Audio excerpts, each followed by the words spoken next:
Fiquei muito feliz em ver as meninas aqui cantando, Batilibre também, mas o fato das meninas estarem aqui é muito positivo para elas sentirem-se parte da igreja, que isso seja algo natural aqui na igreja, como eu acho que é, né?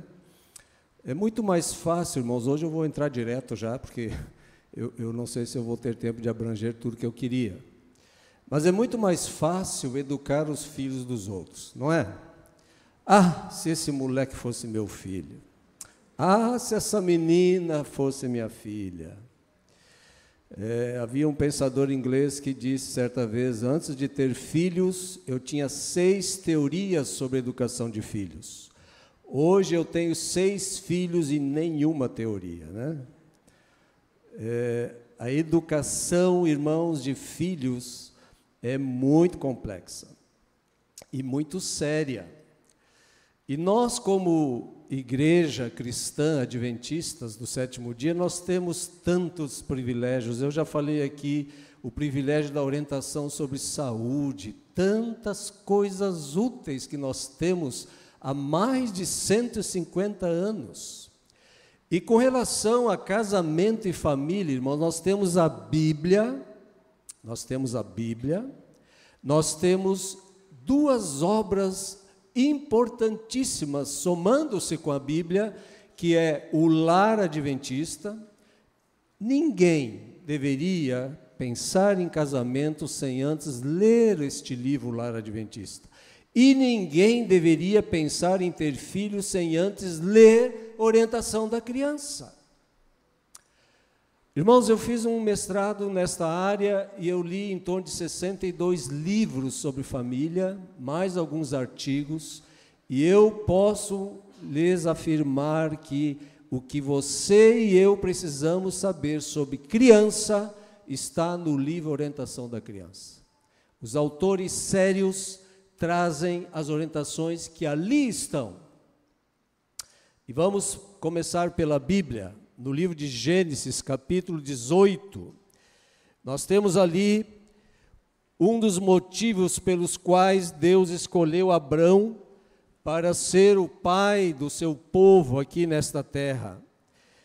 Pelo menos por um período, né? Infelizmente eles não continuaram. Mas Gênesis 18, verso 19, diz assim: porque eu o escolhi para que ordene a seus filhos e a sua casa depois dele, a fim de que guardem o caminho do Senhor e pratiquem a justiça e o juízo, para que o Senhor faça vir sobre Abraão o que tem falado a seu respeito.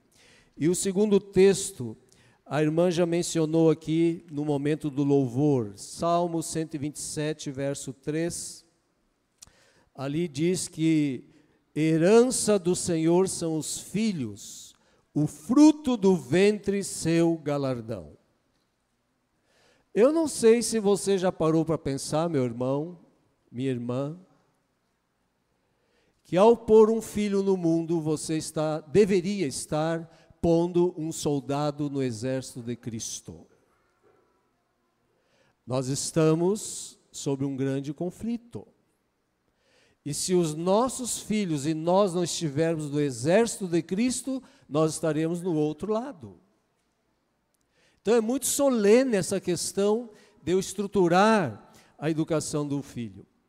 Esse senhor, ele forneceu uma entrevista para a revista Veja em 2017. Quem é ele? Ele é um prêmio Nobel de Física. De economia, desculpe. Na época ele tinha 73 anos e ele também é especialista em educação. Ele criou alguns métodos, né, de programas sociais, dedicando seus estudos na primeira infância. E olha só, a revista perguntou a ele, por que os estímulos nos primeiros anos de vida são tão decisivos para o sucesso na idade adulta? Heckman respondeu, é uma fase em que o cérebro se desenvolve em velocidade frenética e tem um enorme poder de absorção. Isso ele falou em 2017. 145 anos Está revelado aqui no livro Orientação da Criança, está aqui a seguinte citação, na página 26. Deve a obra de educação e preparo começar na infância da criança, pois então a mente é mais suscetível de receber impressões e as lições dadas são lembradas. Outra pergunta, ali é os 145 anos. Pode parecer exagero, desculpe, a revista perguntou quão cedo deveria-se iniciar esse processo de educação de um filho? Heckman responde, pode parecer exagero, mas a ciência já reuniu evidências para sustentar que essa conta começa no negativo, ou seja, com o bebê ainda na barriga. A probabilidade dele vir a ter uma vida saudável se multiplica quando a mãe é disciplinada no período pré-natal. Até os 5, 6 anos a criança aprende em ritmo espantoso e isso será valioso para toda a vida. E ele mesmo fala, infelizmente é uma fase que costuma ser negligenciada. Há 145 anos atrás, meu irmão, está ali, o efeito das influências pré-natais é olhado por muitos pais como coisa de só menos importância. Mesmo antes do nascimento da criança deve começar o preparo que a habilitará a combater com êxito na luta contra o mal. Eu acho que esse senhor leu esse livro, irmãos. Eu estou desconfiado. Olha lá. Nunca será demais acentuar a importância da educação ministrada à criança em seus primeiros anos. As lições que a criança aprende durante os primeiros 7 anos de vida têm mais que ver com a formação do seu caráter que tudo o que ela aprende em anos posteriores. Está aí. E você vai escutar na internet gente dizendo que Ellen White é uma pessoa débil mental, que teve problemas e não sabia o que estava escrevendo, ou copiou de outros. Não, irmãos, isso aí é inspiração. Aqui apenas um fato assim de informação. Alguns especialistas dão nomes para as gerações, né? E esses nomes aí vêm os Baby Boomers, que é de 46 a 64, os Baby Booster, ou geração X, 65 a 80, os Millennials, até 94, e o iGain é a geração do i, né? Do iPad, do iPhone e outros i's, por aí. Meus queridos irmãos, esta nossa geração mais jovem, ela precisa ser trabalhada. Não basta você dizer que no seu tempo era diferente. A gente escuta essa frase muito comumente, né? No meu tempo era diferente. Lógico que era diferente. Uma criança hoje, com a idade de 5 anos, sabe muito mais do que eu sabia com 15 anos. O bombardeio de informações hoje é muito rápido. E só que isto, irmãos, se não tiver um controle, uma negociação, isso causa prejuízos horríveis nessa geração. Um deles é a solidão. Foi feito pesquisas científicas. Os adolescentes que entram diariamente em mídias sociais são, de fato, mais propensos a concordar com as afirmações. Eles são mais propensos a concordar com isso. Com frequência me sinto sozinho.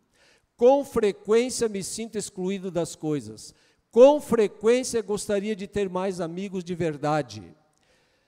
Por sua vez, aqueles que passam mais tempo pessoalmente com os amigos ou que praticam esporte são menos solitários. E olha só os efeitos disto na vida humana de um adolescente. Os efeitos dessas redes sociais sobre a saúde mental são mais fortes para os adolescentes mais novos. Elas geram ansiedade nas pessoas suscetíveis e os viciados em obter curtidas são mais vulneráveis a transtornos mentais. Quando uma garota viciada em receber curtida faz um book ali e se produz toda e ela não é correspondida, não é curtida, ela vai para baixo. Tem essa tendência. E olha o que acontece, irmãos. Em 2022, lá em Recife, 26 alunos de escola estadual passam mal e SAMU diz que elas tiveram o quê?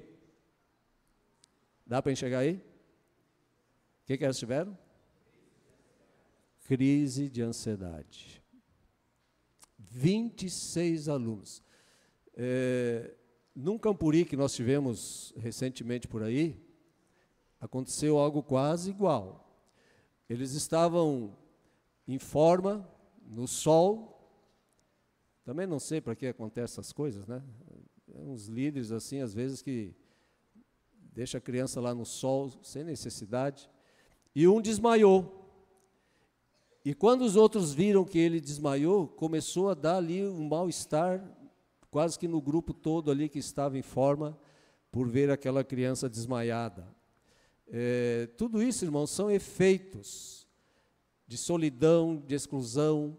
Além do mais, esse gráfico mostra aqui, a partir de 2007, que foi o lançamento do primeiro iPhone, olha só, o gráfico vai lá para cima, até 2015, e a pergunta na pesquisa era o seguinte: se eles concordam, os adolescentes do 8º ano, do 1º e 3º ano do ensino médio, se eles se sentem muitas vezes deixados de fora e se sentem muitas vezes solitários. Olha lá onde é que foi o índice. Um outro probleminha que às vezes os pais não se atentam é o cyberbullying. E o que é isso? Isso aí é uma intimidação eletrônica via mensagens de textos, redes sociais e salas de bate-papo. E isso é muito sério, irmãos. Por quê? Olha essa menina, o nome dela é Sierra, tinha 15 anos, tem 15 anos, tinha na época, né? No estado de Virgínia, nos Estados Unidos. Esse aqui é um registro dela, tá? Essa foto é ilustrativa. Eles diziam, ou melhor, elas diziam: ninguém gosta de você, se mate logo. Você não tem, uma parte do corpo lá salientado, você não tem, garota, pare de tentar fazer fotos, não é maneiro, você parece aí um palavrão, você é tão idiota, essa roupa faz você parecer uma daquelas prostitutas baratas que ficam na esquina. O que isso produziu na Sierra? Uma automutilação, comprimidos, e lançou-se à frente de um carro. Ela foi salva por uma colega, mas feriu-se gravemente. Este aqui já teve um final mais triste. É o David, você pode anotar o nome dele, David Molac. Ele estava no 2º ano do ensino médio, em San Antonio, Texas, nos Estados Unidos. Ele foi perseguido, intimidado, denegrindo a sua aparência física. Adicionaram-no em um grupo para todos o ridicularizarem e o expulsaram do grupo 2 minutos depois. David suportou esse tipo de insultos e perseguição por muito tempo. No dia 4 de janeiro de 2016, ele se suicidou. Ali está a reportagem. Ele enforcou-se no pátio da sua casa. Então, prezados pais, você tem controle da internet aos seus filhos, no seu lar? Qual foi a última vez que esta cena foi realizada com seu filho, com seu neto? Abra sua Bíblia no livro de Jó, no capítulo 1. Jó, capítulo 1, e no verso 5. Entre as qualidades de Jó, que é mencionado no verso 1, que são mencionadas no verso 1, Jó realmente era um sacerdote do lar. E ali está registrado o seguinte, Jó capítulo 1, verso 5. Decorrido o turno de dias de seus banquetes, chamava Jó seus filhos e os santificava. Levantava-se de madrugada e oferecia holocausto segundo o número de todos eles, pois dizia: talvez tenham pecado os meus filhos e blasfemado contra Deus em seu coração. Assim o fazia Jó continuamente.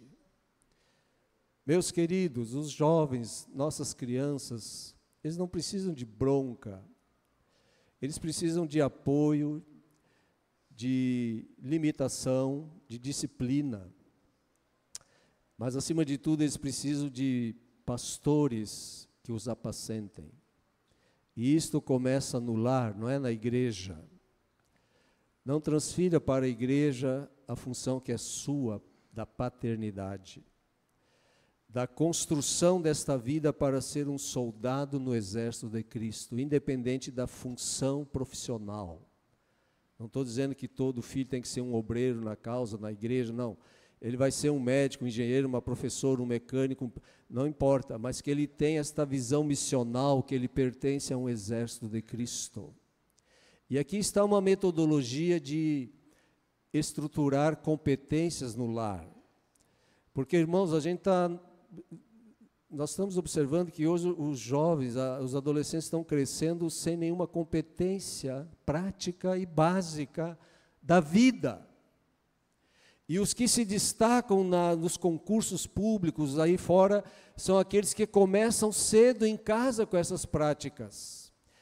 E como deve ser? Esta autora nos traz a seguinte sugestão. Primeiro, você faz pelo filho, você mostra como se faz. Tá? Você vai ensinar a menina e o menino a dobrar a roupa de cama quando levanta. Por que tem que ser a mãe fazer isso? E a mãe chega no fim do dia, está lá, quebrada, né, curvada, cansada, e os filhos que nem leitões, rosados, gordos e bonitos, mas não fazem nada dentro de casa. Então você ensina, filha, pega lá a ponta do lençol, pega aqui, dobra assim, dobra lá, assim, coloca aqui. Faz 2, 3 vezes, 4, deu. Filha, a partir de agora, você dobra o lençol. Você, eu já dei o segundo passo, né? Você faz com a criança, com o filho. Primeiro você faz sozinho, mostrando como que é. Depois você faz junto com ele. Aí você, então, observa como ele faz. Ele ainda está no aprendizado, então você não vai criticar porque ele errou.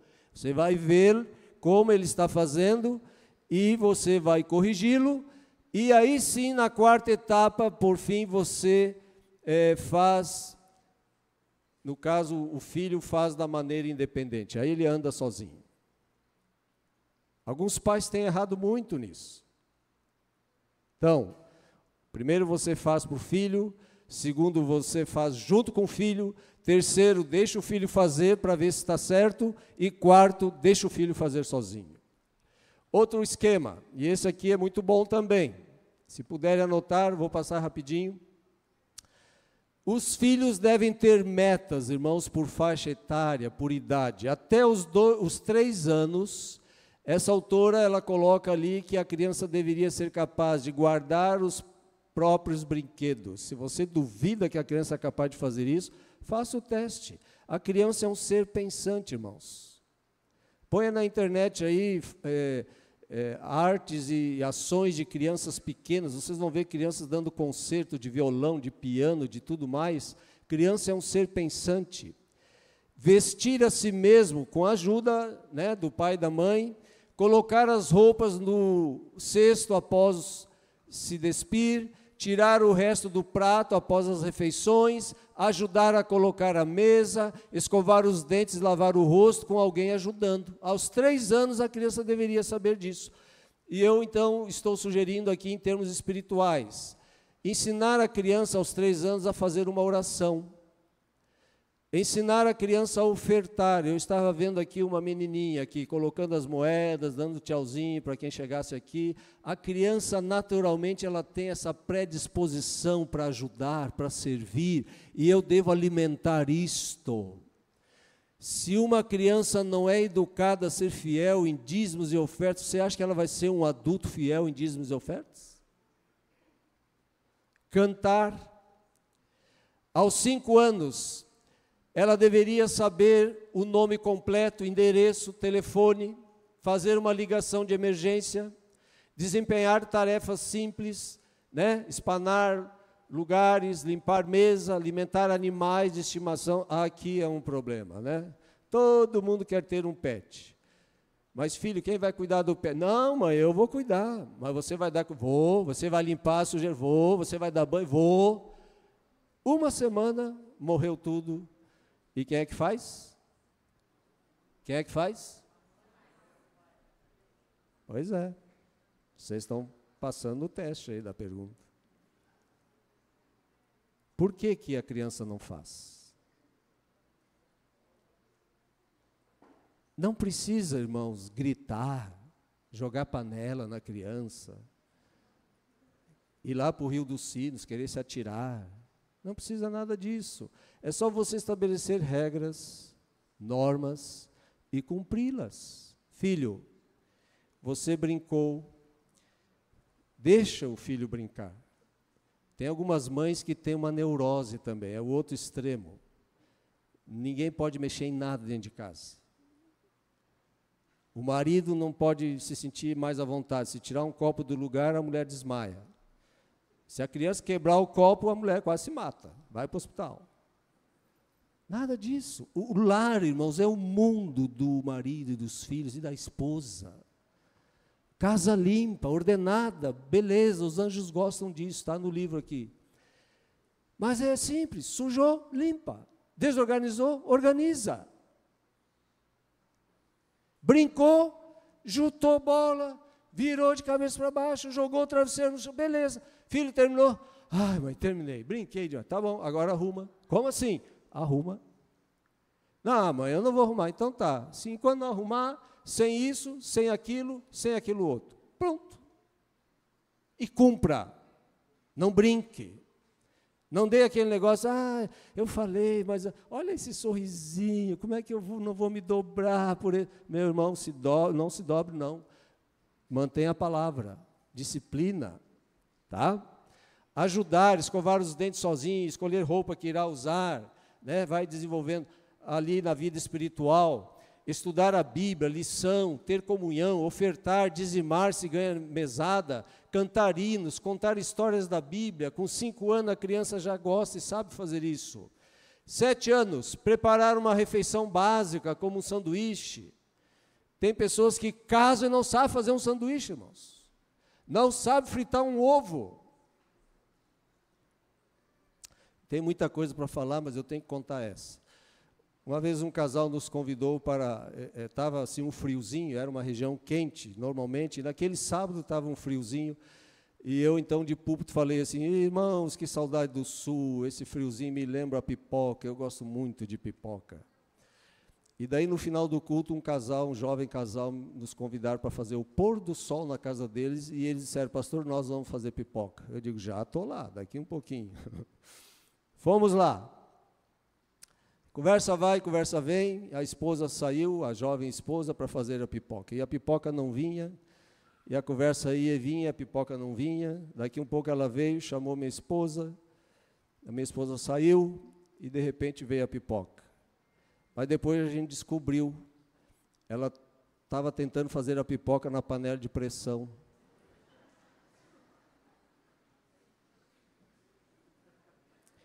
Um casal que pensa ter filhos, educar um soldado no exército de Deus e não sabe fazer pipoca.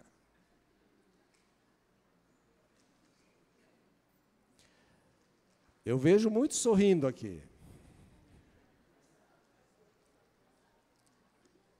Mas se eu desafiasse a ir lá atrás agora fazer pipoca, alguns iam se ver de uma maneira diferente. Arrumar o banheiro, fazer a cama sem assistência, tomar banho sem supervisão. Espiritualmente, a criança está na fase dos aventureiros. A igreja, irmãos, é um suporte. A igreja não substitui pai e mãe. O pastor visita a família, o filho está lá com seus 9, 10, 11 anos.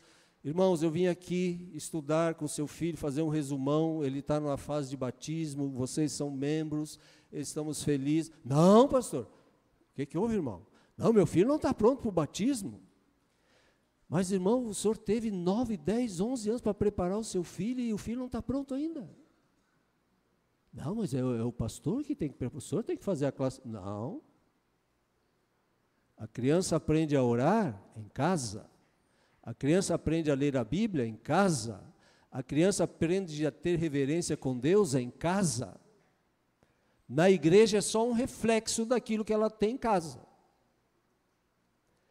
Então, a igreja ela entra com aventureiros para ajudar a desenvolver mais competências, artes das crianças, talentos, né? Participar de uma função na igreja, por isso que eu elogiei aqui, incentivei as meninas, coisa linda. É bom ver meninos aqui também. Ter a sua comunhão pessoal, dizimar e ofertar por conta própria, desenvolver a oração intercessora, aprender a iniciar e a terminar tarefa. Tem muitos adultos, irmãos, que aprenderam a iniciar, mas não aprenderam a terminar. Aos 9 anos, está aí a listinha, orgulhar-se dos pertences pessoais. O que é isso? É valorizar aquilo que o pai e a mãe dão. Esses dias eu falei ali no IACS, para os alunos ali, os membros. Ah, pai, eu quero aquele tênis de R$600. O pai... Não, mas é tênis de marca boa, né? Hoje a meninada é isso aí. Entre 400, 600, tem até de 1.000. E o pai diz assim, tá bom, filho, o pai vai te dar os tênis. Sério, pai? Sim. Mas é R$600. Não, o pai vai te dar. Mas a partir de agora, filho, nos próximos 4, 5 meses, você vai lavar o carro do pai todo final de semana. Ou então vai limpar a casa para a mãe. Se for no caso da menina, lavar a louça para a mãe. Conta lá. Mas por quê, pai? Porque esse é o preço do tênis. Isso custa. É trabalho, é suor do pai e da mãe. Então agora, quando ele mostrar o tênis lá para o amigo ou para a amiga, esse tênis aqui, meu amigo, olha, eu lavei o carro do meu pai para ter esse tênis aqui. Valoriza. Ele sabe o que custou. Está ali, né? Aprender técnicas elementares de costura, prender um botão, né? Costurar, fazer um remendinho. E vocês acham que isso não é necessário? Eu não vou citar quem, mas eu estava num casamento aí e a calça do pai do noivo rasgou. Bem no momento dele entrar. Aí apareceu alguém ali, acharam uma agulha, uma linha e costuraram rapidamente aí, salvou aquela situação, né? Usar a escova, a pá de lixo adequadamente, ler uma receita, preparar uma refeição, calcular e dar troco. Vamos lá que eu tenho que andar. Na igreja, saber dar um estudo bíblico, não é para já dar estudo bíblico assim em sequencial, não, saber uma doutrina, saber administrar e falar, estruturar um estudo bíblico, né? Uma doutrina e a fase do batismo. Aos 13 anos, olha lá, ir às lojas, comprar sozinho, sobre a vistoria do pai e da mãe. Um dia pega o seu filho, vai a Porto Alegre ou Novo Hamburgo, pega o trem, deixa o carro, pega o trem, na hora do rush, na hora do pico ali, que está todo mundo meio apertadinho, vá até Porto Alegre. Pega um ônibus, quem sabe, e mostra para o filho, é assim, ó, quem não tem carro anda assim, ó. Ah, pai, mas eu queria ter um carro. Pois é, tem que trabalhar, meu amigo, não é fácil ter um carro. Senão tem que andar de trem, tem que andar de ônibus, tem que andar de bicicleta, tem que andar a pé. Certo? Planejar, preparar a refeição, usar fogão, né, passar as próprias roupas. Na igreja, ser um desbravador, fazer trabalho missionário, assistencial, eles gostam muito disso, pregar um sermão, dar oportunidade, cantar, frequentar cultos, desenvolver competências espirituais. E aos 18 anos, irmãos, esse jovem, ele vai chegar ali sabendo algumas coisas básicas para a vida, e ele estará então ali na igreja sendo um discipulador, interessado em levar alguém ao batismo, realizar uma semana de reavivamento, dirigir um culto, participar de uma carta missionária, enfim, ir regularmente ao médico, ao dentista, ter compreensão básica das finanças, ser capaz de cuidar da própria conta bancária, compreender contratos básicos de aluguel, de apartamento, agendar a troca de óleo, enfim, tarefas que a criança e o jovem devem saber. Ele vai chegar ali com uma vida cristã proativa, não vai estar dependendo de apelo toda hora para trazer coisa para a igreja, para as docas, não, é uma vida natural, é um cristianismo natural, ele sabe o que tem que fazer. Responsabiliza-se por seus próprios atos. Isso aqui é uma crise tremenda na igreja, irmãos. Desgasta demais a liderança, o pastor, porque a pessoa, ela transfere a culpa, ela não é capaz de dizer assim, pastor, eu pisei na bola, eu errei, pastor, eu estou aí à disposição da igreja. Que coisa bonita essa atitude, mas não, eu saio, eu caio, mas vai um monte junto comigo, pastor. O senhor nem sabe. E aí vira uma confusão danada, né? Pessoas comprometidas com a profissão de fé, entra na faculdade sabendo o que crê, não fica vulnerável a essas ideias libertárias, progressistas que existem por aí. É conhecedor e praticante das doutrinas, realiza uma aventura missionária, né? A igreja tem programas aí, lá, missão para o Amazonas, para a África, para outros países. A divisão tem um site só sobre isso. Meus queridos, está aí, ó. A maior prova do poder do cristianismo que se pode apresentar ao mundo, a maior prova, é você guardar o sábado, é você não comer carne, é você ser dizimista fiel, é você frequentar a igreja domingo, quarta e sábado. É o que está escrito ali? Não. A maior prova do poder do cristianismo que se pode apresentar ao mundo é uma família bem ordenada, bem disciplinada. Isso recomendará a verdade como nenhuma outra coisa o poderá fazer, pois é um testemunho vivo de seu efetivo poder sobre o coração. Eu encerro com 2 textos. É uma pergunta e uma resposta.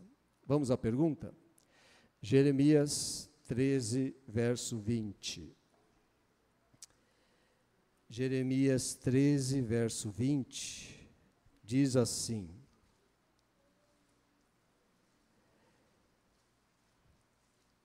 levantai os olhos e vede os que vêm do norte. Geralmente, irmãos, do norte, geograficamente falando, ali na Palestina, na época bíblica, era um dos únicos caminhos que os exércitos podiam avançar para atacar o povo de Deus. Então, o norte tornou-se um símbolo assim de perigo. E aqui diz assim: levantai os olhos e vede os que vêm do norte. E agora vem uma pergunta muito solene. Diante de um perigo, onde está o rebanho que te foi confiado? O teu lindo rebanho.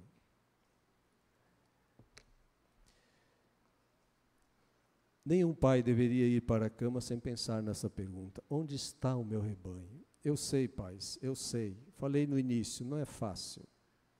Tem pais que fizeram a sua parte, cumpriram o requisito espiritual, paterno, social, econômico, e o filho tomou um rumo. Mas nós estamos estudando a lição dessa semana. O filho, ele tem o que também? Livre-arbítrio. Então você não precisa se martirizar se você fez a sua parte como pai, como mãe. Continue intercedendo, orando. E é o máximo que você pode fazer. Se houver abertura, um conselho, um WhatsApp, um recadinho: filho, o pai está orando, filho, a mãe está orando por você, hoje nós oramos por você, hoje é seu aniversário, filho, que Deus lhe dê saúde e tal. Manter esse contato. Mas o filho tomou a escolha dele. Agora, meu irmão, na infância, não tem assim muita negociação. O pai é pai. Davi um dia disse para um dos seus filhos: ser homem, meu amigo. Esse é o que está lá. Ser homem. Seja pai, seja sacerdote. Ah, o filho, pai, eu não quero. Filho, senta aqui, agora é a hora do culto. Desliga a TV, desliga o computador, vamos abrir a Bíblia. Regra, firmeza. Não estou falando aqui de violência, eu estou falando de firmeza. De assumir o papel de sacerdote do lar. Onde está o rebanho? E aí então, Jeremias, capítulo 8, verso 18. Esta frase, irmãos, seria muito apropriada nós podermos mencionar quando Jesus estiver voltando.